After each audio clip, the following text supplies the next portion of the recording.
good afternoon all. So in today's video lecture, we are going to discuss interference in wave shape film. So first of all, let us discuss what is wave shape film. Wave shape film is what? The shape who having at one side thickness t equal to 0 and thickness is progressively increasing on other end. That is the wave shape. Okay so basically या video lecture मध्ये आपल्याला wave shape काय ते बघायचंय आणि त्याचा जो interference equation आहे डेरिव्हेशन आहे ते आपल्याला डिराइव्ह करायचं. So without wasting much time let us start the derivation of interference in wave shape. We already discuss interference phenomena and the derivation for interference in the thin film. Okay जे already मागच्या videos मध्ये आपण cover केले. Today's दिस session आपल्याला काय करायचं interference in wave shape film. So let us first draw the wave shape. Wave shape म्हणजे मी काय सांगितले की अशी शेप ज्याची एका एंडला थिकनेस किती असेल 0 आणि अदर एंडला त्याची थिकनेस प्रोग्रेसिव्हली वाढत जाईल. ओके अदर एंडला त्याची थिकनेस काहीतरी असेल लेट्स से टी. तर आपण काय करतोय की वेव्ह शेप इथे ड्रॉ करतोय. त्याचं कन्स्ट्रक्शन मी तुम्हाला समजून सांगतो. अशा प्रकारे ते वेव्ह शेप दिसेल. ही जी खाली शेप दिसते ही वेव्ह शेप जी एका या थिकनेस 0 आहे आणि थिकनेस वाढत जाते. सो असं आपल्याला कन्स्ट्रक्शन करायचं. बऱ्याच वेळा डायग्राम आपल्याला कन्फ्युज होते किंवा कसं कन्स्ट्रक्शन करायचं हे कळत नाही. त्यासाठी मी इथे डायग्राम सुद्धा ड्रॉ करून दाखवणार आहे आणि त्यानंतर जे पाथ डिफरन्स आहे त्याचं डेरिव्हेशन सुद्धा आपण डिराइव्ह करणार आहोत. सो चला लेट अस से. सो इथे आपण एक वेव्ह शेप ड्रॉ करतोय. लेट से इथे आपण काहीतरी 0 डिग्री वरती एक फ्लॅट ग्लास ठेवलाय. आपण वेव्ह शेप कसा तयार करू शकतो. दोन ज्या स्लाइड आहेत ग्लास साइड त्या आपण ड्रॉ करू शकतो. दोन ग्लास स्लाइड किंवा दोन ग्लास प्लेट जर एकमेकांवरती ठेवल्या तर वेव्ह शेप तयार होऊ शकतो. ओके लेट्स से ही जर एक ग्लास स्लाइड असेल आणि ऍट व्हेरी स्मॉल अँगल जर आपण एक इन्क्लाइन्ड प्लेट याच्यावरती ठेवली लेट्स से ओके. सो हा झालेला आपला आता वेव्ह शेप तयार. सो याच्या एका एंडला आपण नाव देऊया ओ. इथे थिकनेस किती असणार याची 0 असणार आहे. ओके आणि इथं काहीतरी ऍट सर्टन पॉइंट त्याची थिकनेस काय असणार आहे टी किंवा टी एन आपण त्याला म्हणूया. हा जो अँगल असेल वेव्ह शेपचा तो आपण कशाने डिनोट करूया थीटाने. या अँगलला आपण काय म्हणूया थीटा. आता या वेव्ह शेप वरती जर एखादा लाईट रे इन्सिडेंट झाला तर त्याचा इंटरफरन्स कसा असेल किंवा त्याचा पाथ डिफरन्स आपल्याला फाइंड आउट करायचा. लेट्स से जर एखादा लाईट इन्सिडेंट होत असेल रे ए बी आपण कन्सिडर करूया जो की या वेव्ह शेप वरती इन्सिडेंट होते. आता हा जर ओ पॉइंट असेल त्या वरच्या लेअरला आपण ओपी ने डिनोट करूया आणि खालची जी लेअर आहे लोअर लेअर त्याला ओ क्यू म्हणूया. ओपी आणि ओ क्यू अशा दोन लेअर पासून किंवा दोन ग्लास प्लेट आपण वेव्ह शेप तयार केलेली आहे. त्याच्यावरती काहीतरी एक जो रे आहे तो इन्सिडेंट होतोय A B at certain angle that is angle of incidence and which is generally denoted by letter I. So अशा प्रकारे हा काहीतरी रे आहे ए बी जो या लेअरला किंवा ओपी वरती इन्सिडेंट होतोय ऍट पॉइंट. जर हा रे ए असेल लाईट रे हा काय होतोय इन्सिडेंट होतोय ओपी या सरफेसला ऍट पॉइंट. मी मुद्दामून ही डायग्राम कशी ड्रॉ करायची ते तुम्हाला दाखवतोय जेणेकरून तुम्ही एक्झाम मध्ये कन्फ्युज नाही झाले. सो ओ टू बी हा पॉइंट काय झाला आपला बी. आता आपल्याला माहिती आहे ऑब्विसली यातला काही पार्ट काय होणार आहे रिफ्लेक्ट होणार आहे आणि काही पार्ट ह्या रेचा काय होणार आहे या लेअर मधून ट्रान्समिट होणार आहे. सो आपण ड्रॉ करू की जो पोर्शन ट्रान्समिट होतोय. ओके लेट्स तो असा काहीतरी ट्रान्समिट होईल याच्यामधून. लेट्स याच्यातून काहीतरी पोर्शन ट्रान्समिट झाला आणि काही पोर्शन ऍट सर्टन अँगल आपण अज्युम करूया angle of incidence is equal to I. Okay तो काय होतोय ट्रान्समिट होतोय. ते कसं ड्रॉ करणार आपण अशा प्रकारे हा याच्यातला जो बी रे आहे त्यातला काही पार्ट जो आहे ट्रान्समिट झालेला आहे आणि काही पार्ट रिफ्लेक्ट झालेला आहे. So angle of as per the law of reflection आपल्याला माहिती आहे angle of incidence is equal to angle of reflection. हा काहीतरी रिफ्लेक्ट झालेला आहे. या रेला आपण नाव देऊया सी. ओके हा जिथे रिफ्लेक्ट झालाय या पॉइंटला आपण काय म्हणूया point D. A B C आणि पॉइंट डी. आता परत डी पॉइंट जो आहे किंवा हा जो रे आहे तो काय झालेला आहे हा ओ क्यू ला इन्सिडेंट झालेला आहे. मग परत तो काय होईल काही पोर्शन मध्ये ट्रान्समिट होईल आणि काही प्रमाणामध्ये रिफ्लेक्ट होईल. लेट्स से हा जो रे आहे तो ट्रान्समिट झाला आणि रिफ्लेक्ट झाला. आपण कसं दाखवणार? लेट से असा काहीतरी तो ट्रान्समिट होतोय किंवा रिफ्लेक्ट होतोय, आपण रिफ्लेक्शनचा इथे आपण हा रे काय केलाय, रिफ्लेक्ट केलाय. आणि अगेन हे मीडियम चेंज करणार आहे, रेअर टू डेन्सर हा ट्रॅव्हल करणार आहे. तर ट्रॅव्हल झाल्यामुळे आपल्याला माहिती आहे थोड्या प्रमाणात काय होणार आहे, बेंड होणार आहे, दॅट इज रिफ्रॅक्शन. जेव्हा लाईट मीडियम चेंज करते rare to denser, denser to rare, तेव्हा ते काय होत असते, रिफ्रॅक्ट होत असते. ओके, हा लाईट आपण असं काहीतरी इथे दाखवणार आहे. अशा प्रकारे आपलं कन्स्ट्रक्शन असेल. सो या पॉइंटला आपण म्हणूया, या पॉइंटला आपण लेटस से काय डिनोट करूया, कोणताही लेटर घेऊ शकतो, A B C D E घेऊया, काही प्रॉब्लेम. त्यानंतर आता डी रे सुद्धा काय होणार आहे, काही पोर्शन मध्ये खाली ट्रान्समिट होणार आहे, जो मी डॉटेड दाखव. आता याच्यामध्ये आपल्याला हे झालं आपलं बेसिक कन्स्ट्रक्शन किंवा बेसिक आपले डायग्राम, ज्यामध्ये आपण रे ए कशा प्रकारे ट्रॅव्हल करतोय दाखवलेला आहे. बी पॉइंटला इथे एक जर आपण नॉर्मल ड्रॉ केली तर आपल्याला अँगल ऑफ इन्सिडन्स आणि अँगल ऑफ रिफ्लेक्शन दाखवता येईल. That is this angle is I, angle of incidence, and this one is also I. So here we can draw like R and R. हा R असेल, त्याच्यामध्ये आपण काही construction करतो, इथं आपण कन्फ्युज होण्याची शक्यता आहे. तर कन्स्ट्रक्शन काय करतो व्यवस्थित बघा. आपण काय करतो, ई पॉइंट वरनं एक नॉर्मल ड्रॉ करतोय बी टू सी पॉइंटला. ओके, ई पॉइंट न आपण काय करतो, एक नॉर्मल ड्रॉ करतोय for the point B to C. आणि ते कशा प्रकारे ड्रॉ करतोय, त्याला मी थोडस वेगळ्या कलरने तुम्हाला इथे शो करतो, जेणेकरून तुमच्या लक्षात येईल.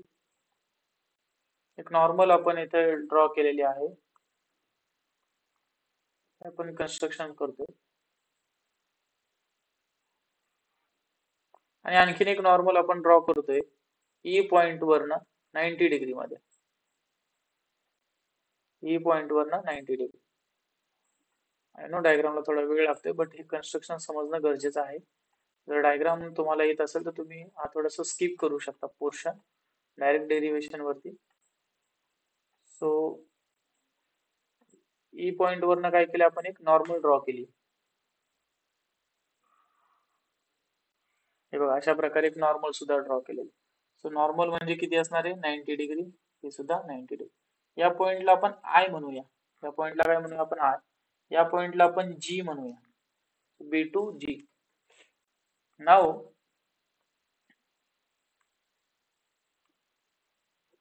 आता इथे आपल्याला काय बघायचंय, इथे आपल्याला काय करायचंय की हा जो ई पॉइंट आहे तो सुद्धा जॉईन करून घ्यायचा. जो एक्सटेंडेड पॉइंटला आपण केलेला आहे तो ई पॉइंट आपण जॉईन करून घेतोय. अगोदर आपण स्केलला 90 डिग्री मध्ये स्ट्रेट करून घेऊया. हा जो ई पॉइंट आहे हा आपण खाली जर जॉईन केला तर हा अशा प्रकारे इथे कुठेतरी जॉईन होईल.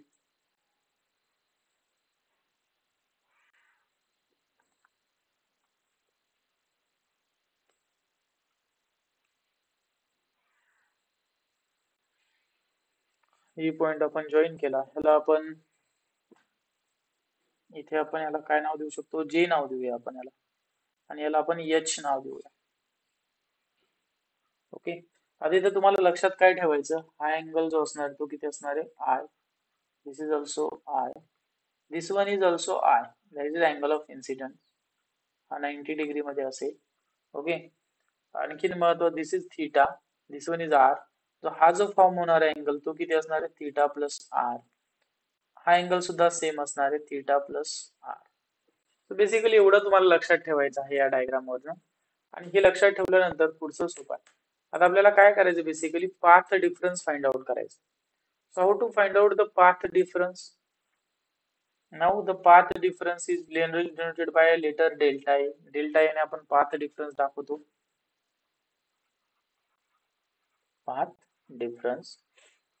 So path difference काय येणार आहे आपल्याला माहिती आहे, या पॉइंट वरनं पॉइंट जी आणि पॉइंट ई, हा जो आपला रे आहे तो पॅरलली ट्रॅव्हल करणार ई पॉइंट वर. ओके, सो आपल्याला काय करायचंय, जी टू ई पासून हा पॅरलल ट्रॅव्हल करणार, तिथपर्यंतचा पाथ डिफरन्स मात्र आपल्याला फाइंड आउट करायचा. सो कसा करणार आपण, सो बी टू डी आपल्याला काय ऍड करावं लागेल, mu times of B to D, हा वाला बी टू डी वाला जो आपल्याला दिसतोय D2D and D2E plus D2E आणि नेक्स्ट जो आहे आपल्याला काय मायनस करावा लागेल हा B2G जो पॉइंट दिसतो तो आपल्याला काय करावा लागेल याच्यामध्ये मायनस करावा लागेल. So minus mu times B2G. आता B2G कसा ट्रॅव्हल करणार आहे कशामध्ये ट्रॅव्हल करणार आहे इयर मध्ये. तिथे काय असणार आहे वरती इयर प्रेझेंट असणार आहे आणि इयरचा रिफ्रॅक्टिव्ह इंडेक्स काय असतो 1. त्यामुळे या इक्वेशनला आपण रिअरेंज केलं that is delta A equal to mu times BD plus DE minus BG असं आपण याला लिहू शकतो. या इक्वेशनला आपण नंबर दिला इक्वेशन नंबर 1. ओके इथपर्यंत आले. आता आपल्याला काय करायचंय की हे जे इक्वेशन आहे हे डिराईव्ह करायचे म्हणजे काय करायचंय की BD DG आणि BG BD D आणि BG ह्या ज्या लेंथ आहेत BG BD अँड DE या लेंथ आपल्याला काय करायचं बेसिकली फाइंड आउट करायच्या. आणि जर आपण बघितलं तर इथं कुठेतरी ट्रायंगल फॉर्म होते सगळ्या ठिकाणी आणि by the use of trigonometry वापरून आपल्याला माहिती आहे जर आपल्याला एक ट्रायंगलची साइड माहिती असेल आणि जर आपल्याला अँगल माहिती असेल तर आपण काय करू शकतो दुसऱ्या साइड्स फाइंड आउट करू शकतो. हायपोटेन्यूज फाइंड आउट करू शकतो respective corresponding side find out करू. इथं थोडीशी आपल्याला फक्त ट्रिग्नॉमेट्री वापरायची म्हणजे sine theta cos theta tan theta हे फॉर्म्युले आपल्याला वापरायचे आणि साइड फाइंड आउट करायचे. सो ही डायग्राम व्यवस्थित बघा ह्याच्यावरून आपण ड्रॉ करणार आहोत. सो आता आपल्याला काय करायचंय आपण जे पाथ डिफरन्स इक्वेशन लिहिले आता ते एकदा परत लिहू mu times B2D plus D2E minus BG plus D2E minus इथलं म्यू कुठं गेलं तर म्यूची व्हॅल्यू आपण 1 ठेवली because BG in the year. So this is our equation number 1. Now what you can do for BD and DE observe the diagram BD आणि DE हे जर आपल्याला फाइंड आउट करायचं असेल आता इथं B2D आहे आता आपण काय करू हा ट्रायंगल ड्रॉ करू BDE. लेट अस ड्रॉ दिस ट्रायंगल BDE.